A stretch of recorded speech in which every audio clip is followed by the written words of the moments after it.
everyone has met her yet. Wait, maybe. I had the pleasure of coaching, I want to say, but I'm not going to say that because Sonia is a professional. Sonia Dewing, she's with Plot Duckies. She's presented before, but she has some new and exciting things to talk about. So you all know Sonia. Give it up for Sonia. Yeah! Thank you very much. So, like she said, I am Sonia Dewing, and I am CEO of Plot Duckies. And my journey as an entrepreneur actually started right here at Fab Pipe. The whole idea for me was I was going to sit here and edit my first novel, and then I was going to go on, probably get a normal job, and go back to work. But as it turned out, I was inspired by the entrepreneurs I met here at Fab Pipe and the entrepreneurs I met at 1 Million Cups. And then I went to a conference, and I realized I needed to solve a problem, which was this conference in Nashville was the antithesis of creativity, yet it was for creative writers. So when I came back, I decided that I needed to create events for writers that were inspirational. So I came back and I started Plot Duckies, and I started events like the Short Story-a-thon, which is basically you take an idea on Friday night, and by Sunday you have a short story to publish to Amazon. And it's a ton of work. So you're writing, you're editing, you're reviewing each other's work, you're editing it again, we send it off to professional editors, we edit again, we either hire cover artists to do the cover or we do it ourselves in Canva. So it's a lot of work in 3 days, but it helps inspire other writers to realize that they can publish their own stories, and that they can complete a work. So it's been fun to do that. Since that time, since starting Plot Duckies, I've been through a lot, and Plot Duckies has been through some as well. So I brought on my co-founder, Elizabeth Loya, who's right over here. Yay! Yay! So Elizabeth brings skills to the table that I don't have to Plot Duckies, but she also argues with me, which I really need, and someone who kind of brings me down to earth, because sometimes my ideas are a little way up there. So, thank you, Elizabeth. I also published my first novel through a publisher, so that was Toy of the Gods, and I also soon realized that I didn't like this publisher. I so wanted them in the beginning, and then after they published my story, or my novel, I was disappointed in the things they did and the things they didn't do. So I fired my publisher then, and then I went through the process of self-publishing this book myself. And through that process, I found there really wasn't a lot. Can we hand this to you? Thank you. There really wasn't a lot of information out there about all the steps for self-publishing, as well as what to do through those processes. So, what's going to happen now is we're going to change up some of the things that Plot Duckies does. We're going to keep our events because those are fun and I love doing them. And Elizabeth wouldn't let me stop them anyway, I'm sure.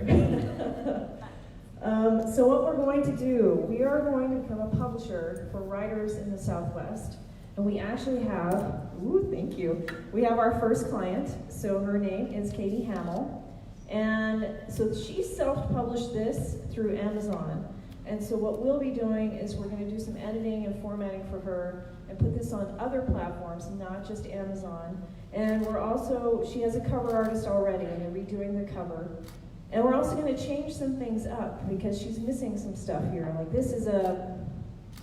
this story is based on her mother's journal when she grew up in Japan right before World War II and during World War II.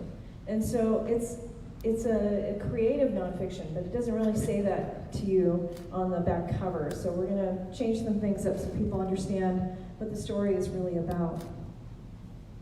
So that's one thing. But then we're going to be a little different. We are also going to become the resource for people who want to self-publish.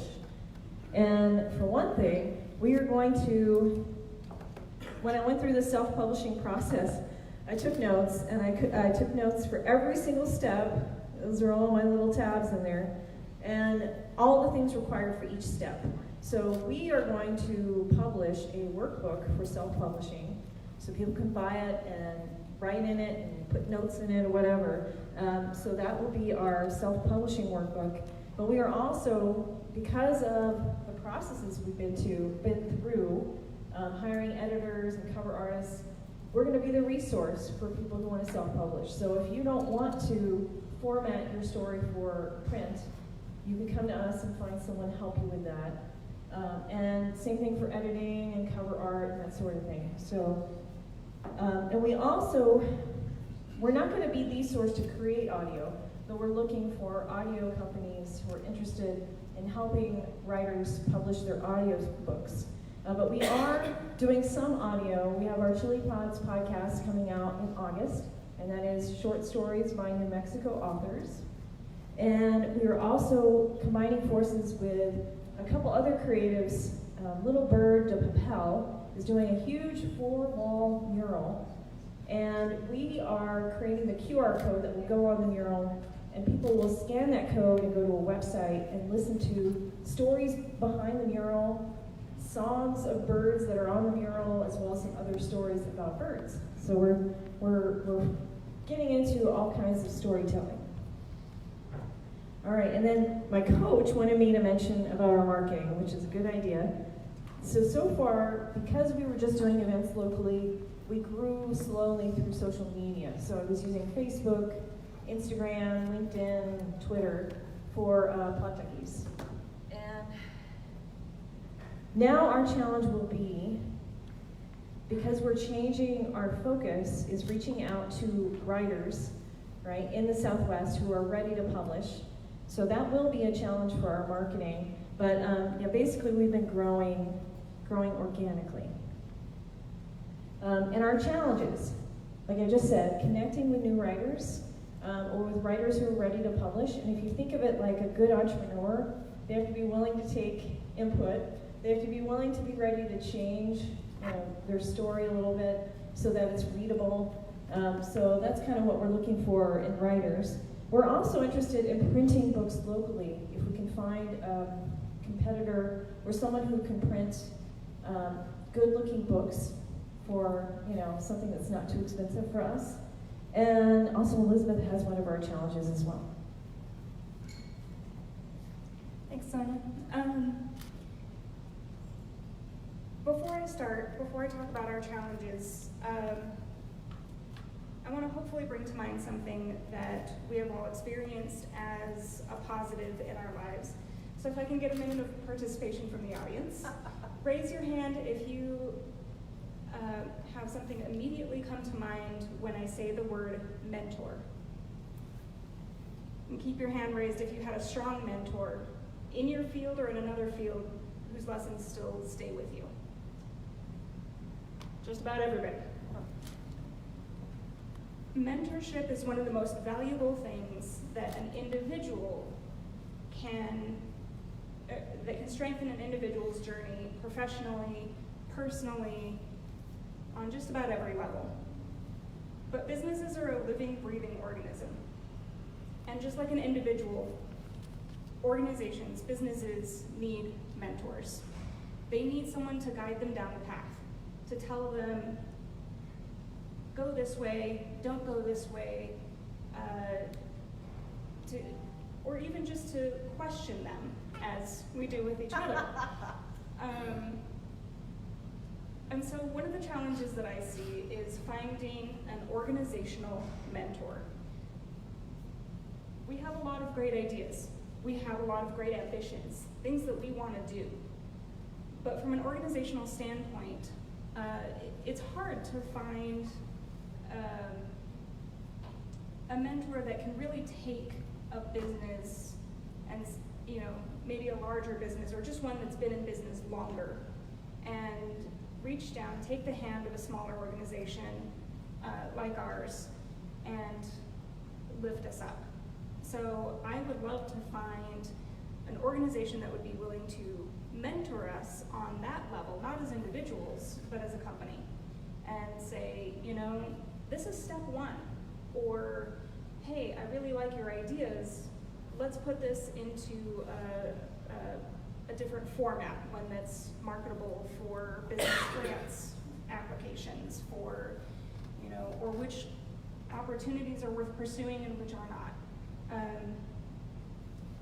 In this day and age, there's almost a glut of information, and it's hard to navigate which information is useful, which information is really powerful, which information is worth pursuing, and which is just going to lead you down a rabbit hole. So that would be my number one challenge, is to find an organizational mentor for Plot Duckies that can kind of lift us up as an organization, and hopefully that we can turn from mentor-mentee into a partnership.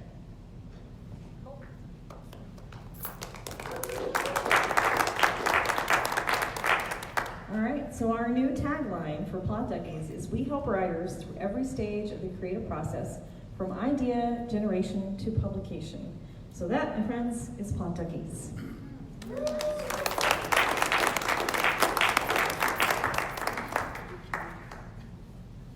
Yes, Brian. I'm Brian Steiner. I'm with Custom Software. So Sonia, I don't really have a good idea how normal publishers get paid, and you guys seem kind of like a publisher for self-publishers, or not quite the traditional publisher. So how do you guys get paid? How do we get paid? So first of all, if someone publishes through us, like Katie, we take a percentage of the royalties every time her book is sold. And for the self-publishing processes, first of all, we'll make money from the self-publishing workbook. When people buy that online, that money will go to Plot Duckies. And then also, we're still working out, like, some of the processes for the like formatting will come to us, and we make money off of that. Things like editing and cover artists, right now, we're just going to look at having them worry about getting paid. Like, we don't have a process like an Upwork system or something, so that's probably something we need to work at in the future, that we have something that we get a percentage of every job that, say, an editor that we suggest gets hired. Yes, Paul? Paul Sauter from Equiseek. So I have a suggestion for an institutional mentor. Probably you've considered this, and that's creative startups. It seems like a good match for you. Could you respond to that? So Paul was suggesting creative startups as a mentor for us. And I would like to, I've been to their creative labs in Denver for Startup Week last year, and that was a huge help because we figured out that our subscription box was not going to work because it was too expensive. So it was awesome to work through the lab and figure that out and move on to other ideas. And I would love to have creative startups as a mentor. So I will, because we were in the labs, we are part of their system now. So maybe I'll reach out to them and see if they'd be willing to help us out and figure out our next steps. Yes, Jason. Jason Collin Photography. How and why did Duckies become part of your name? Because it's fascinated me for a year. So you're asking about the name Plot Duckies? So I am, besides all the other things I do, I am a liaison for what's called National Novel Writing Month. And that's in November, and the idea is that everyone signs up online with NaNoWriMo.org, and your goal is to write 50,000 words in November. And so the idea is you have this, it's an ugly novel, but you go and you edit it. But as a liaison, I help organize events, and basically I hand out little ducks to everyone every year, and each year they're a little different. And those are sort of their inspiration to keep writing, and I call them the Plot Duckies. So that name came much before the company did. All right, right back there. Yeah, I'm sorry. Yes, sorry. Kevin Souls lives in intellectual property, so anytime that I see somebody talking about participating in the creative process, it raises red flags for me with respect to IP ownership. What do you do about that? I mean, do you become a co-owner of the copyrights with your clients? How do you deal with that situation? So Kevin's asking about the copyright. So basically, what would happen is Katie is going to sign a contract that basically gives us the rights to her print version of her book. If she wants the print version back, there's a certain amount of time that we have to give her back her rights as her publisher. But basically, it means that she can't go and print it somewhere else, that we are in charge of the print version. She has absolute rights if she wants to do her own audiobook or anything else with that book, but we have the print as long as we're her publisher. Right here. I'm Dr. Norton, Purple Mold Nutritional Coaching. So I'm going to see if I can see how I can fit in this.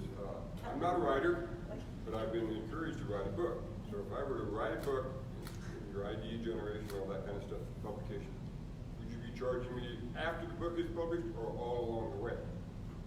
Or would I even be applicable to what you do?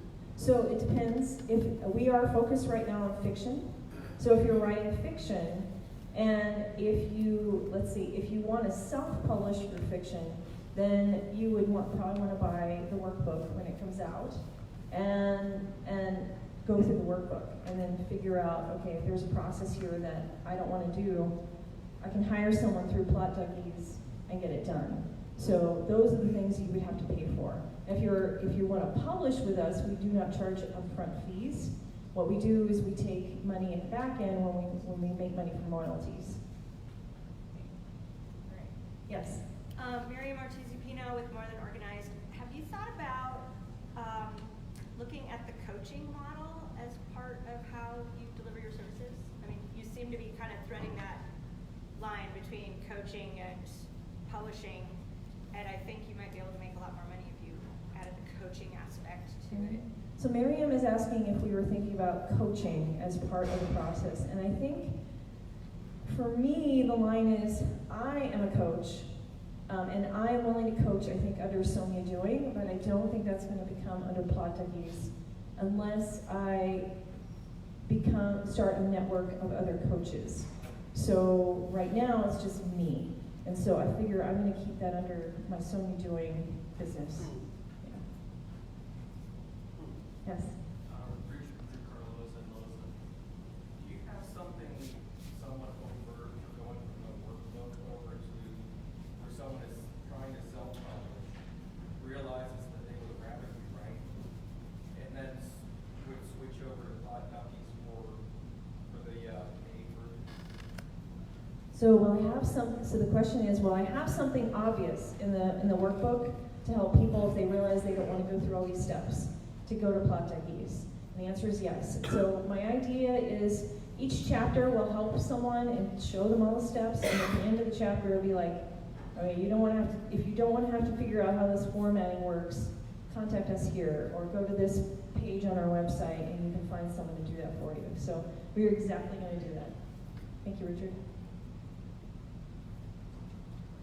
Yes. I had been thinking the same thing, Michael McDonald, and would you have like clarity of like what exactly they're buying and like roughly how they could like ask for it and stuff like that? Right. Okay, so the question is, would we let them know what it is that they're buying? And I know I've had someone ask me too, you really need to have the prices up front so that people know how much they're going to pay. And the answer to that is yes. Like, we want to be as clear as possible, because in my process in self-publishing, I found there are a lot of companies out there that charge exorbitant prices for something that's not that difficult, and then they also try to charge you for something you don't really need. So I think that's one thing the workbook is going to be very clear on your options, as well as the pricing structure to expect when hiring someone. Yes? My name is Mary Grace, and I'm wondering, from the conception of the actual business, Plot Duckies, to right now today, how much time has gone by? How much time has gone by? And how many hours have you put in that time? And how many hours have I put into Plot Duckies since that time? So Plot Duckies was initially started in 2016. And so it's been 3 years, and I have not calculated the amount of hours that I have spent on Plot Duckies, but I can tell you I spend at least an hour a day working on the business, probably more. Yeah. All the way in the back, John. Congratulations on this is a nice extension to what you're doing. I'm John Moore with Steps. I have a question regarding the name of your company, Plot Duckies. We all fall in love with the name of our company.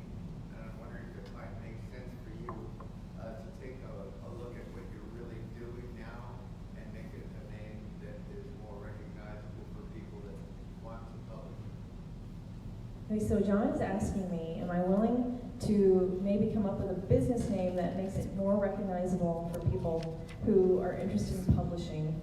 And I don't know, I really love my name. So I don't know, what do you think, Elizabeth? I absolutely respect that. I understand it. One of the things that you want is a recognizable brand, something that really tells people right off the bat what you want. But I will have to say that at any events that we've been to, for example, we had a booth at the Indigenous Comic-Con last year where we sold books, and the #1 question we got was, what does Plot Duckies mean? It's a great conversation starter. It's a great way for people to feel like they can approach us. The publishing industry is very scary. It's very shadowy. A lot of people think about the big bad publishers who, keep books from being published and are the gatekeepers and Plot Duckies is really approachable. That's what sets us apart. It makes us safe, it makes us friendly, and I've had so many people come up to us and say, what is Plot Duckies? And that's turned into an entire conversation about, I've always wanted to write, can I take your business card? I'd love some help writing, I'd love some help getting started with the creative process. And We agree on something. All right. Yes, right here. To follow up on that, my thought is that you stated a challenge that you've been local and now you're looking to expand national. Yes, or Southwest at least. Right. I think when people meet you, your passion just shines through, and I can see that dynamic that you just spoke about. But when you're advertising in a broader, more general market, I would urge you to just keep that in mind, to make sure that that's not getting in your way, Okay. and maybe through what your search responses are that really highlights what you do. Because as people go online, Plot Duckies, and they might move on.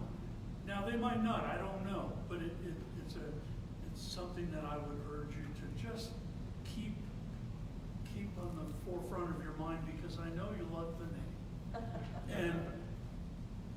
And knowing you a little bit, it works. But for people who don't get a chance to know you first, Okay. that may be an impediment. That's my So he's saying that the name kind of works for us because we're very personal and people can like us when they meet us, kind of thing. And actually, an idea that we have for that is to take this presentation to other 1 million cups in the Southwest. So that is kind of my goal for the next year, is to go to, and hopefully that will help because people will get to meet us. And lady behind you had a question. Did you? Yes, Yeah. totally different topic. Okay. I'm Hillary White, I'm a plant passionista, healthy living. I'm by no means a technology expert, but it does seem like you're going to have a lot of files and all that kind of stuff going around. Have you thought about your technology infrastructure? And so that's question one, but also it almost seems like you could have a community aspect of this, that you could have almost your own platform. So I guess the biggest question is, have you thought about your technology and how it's going to help you grow? All right, Hillary, right? So the question is, have we thought about our technology and have we thought about a platform? And I've kind of been thinking about a platform because I also would love to extend, like we have a free event called Quirky Quilts where we review each other's work. And that's been how I've met Katie, it's how I've met Elizabeth, and meeting other writers who are interested in changing. So I'd love to create a platform that connects with other writers and helps them review work for free, as well as connecting with our services. But that's like, I have to have money for that yet. So, but that's a dream for hopefully once I start making some actual real money that we can pay for something like that. And then for technology-wise, like I'm a very organized person, thank goodness. So I've gotten used to organizing all my files. So I know right now that I can handle the documentation that I need for publishing. But yeah, in the distance, I can see that we're going to need something more savvy and more robust. Yes, that's the word. All right, let's see. And then Alicia. Yes, Charles White from Facebook. Of course. Hi, Hi, Charles. Who is former organizer, asked if you can describe what makes a good editor. Oh, what makes a good editor? Good question, Charles. So, what makes a good editor is kind of like Elizabeth here, someone who will argue, question certain things. So Jim of Daddy Wags, who's not here, he's my go-to editor, and he's actually been an editor for Ann Hillerman. He will question certain things like, do you really want to use this word here? And I'm like, so I have to look up the word, make sure I'm using it right. But someone who's going to question you, someone who's going to see the little details, right? Because when I read my stuff, I totally miss over the fact that, maybe I have two of these or something, because when your eyes are scanning, they miss those things. But you need an editor who's going to catch all those little things and ask you questions and challenge you in what you're writing. Yeah. Thank you, Charles. Yes. My name's Janice Moran. I would consider using for your name Plot Duckies and Publishing, or Plot Duckies and Publisher. Yeah. Just to get that in, but just Yeah. consider. Yeah, Janice is suggesting maybe we add publisher to the end of our name. And I'm actually considering maybe creating a separate name under Plot Duckies, like, I don't know, Duck Publishing or something, something silly, but also a word publishing in there. I don't know. But thank you, Janice. Publish Duckies. Publish Duckies. Right back there, Richard. Or you're standing there taking all this heat for the name because it's not descriptive enough. And us lawyers who defend trademarks are looking at it going, fantastic. Oh, yeah. So Richard is saying, I'm taking heat for the name, but as lawyers and you guys who do intellectual property, having a very unusual name is a good thing. Thank you. All right, thank you guys. Yes. Hi, Sonia. I love the fact that you're doing this with Michael Tomlinson, Vanguard Studio, and but I wonder, does publication have anything to do with distributing? Like, what happens after I publish a book with you? Like, are you a distributed company too? I mean, how do or is it a separate thing or a different entity, or is it the same thing that I'm just missing here? So am I a distributing company? So we are working on connections with distributing the books to other locations. Mainly right now, our focus is getting it distributed to all the platforms that are available online for print and ebook. Like we're talking Apple and Barnes & Noble, and not just Amazon. But we are also, just a few days ago, Elizabeth and I were working on a project. So we are actually in talks with several hotels here in Albuquerque to have one of our authors a month in their gift shops. Okay. And it was interesting because walking around, nobody had books, fiction books in their gift shops in a hotel. And so I feel like that's a great target market for us. So that will be one of our options for distribution.